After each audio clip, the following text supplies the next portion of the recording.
kind of is pretty smart. Hmm. Yeah, describe the pain, right?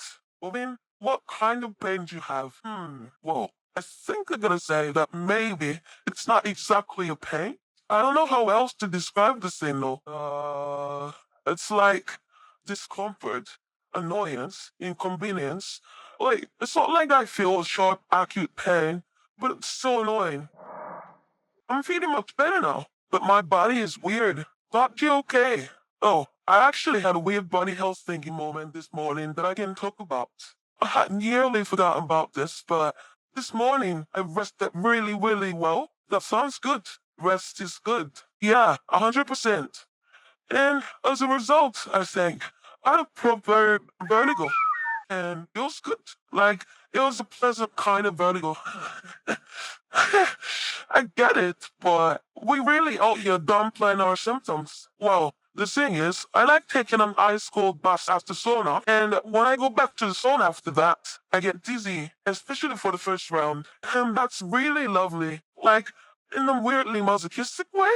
Like, the world is properly spinning. My usual vertigo isn't faster like that. Okay, so now we are romanticizing horrible symptoms. No, I mean, my usual vertigo is, I don't know if it qualifies as vertigo. I'm calling it vertigo for the sake of convenience. My dad gets the spinning one, and I know it's quite annoying to him.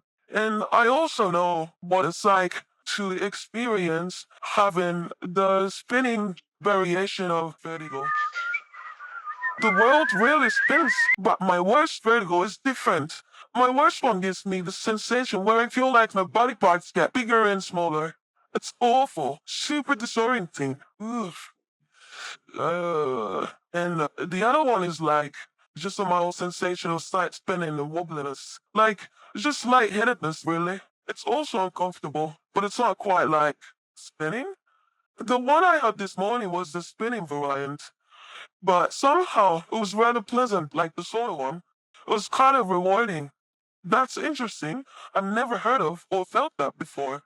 Yeah, I'd have thought it was Alice in Wonderland syndrome. It's the same. One spring, I went to get my brain scanned because I was vomiting due to the strong vertigo I had. And the doctor didn't really see any issues with my brain, so he just assumed that I had migraines based on the age-sex statistics. But I don't think I've ever had any migraines. Like, I never had anything noticeable at least.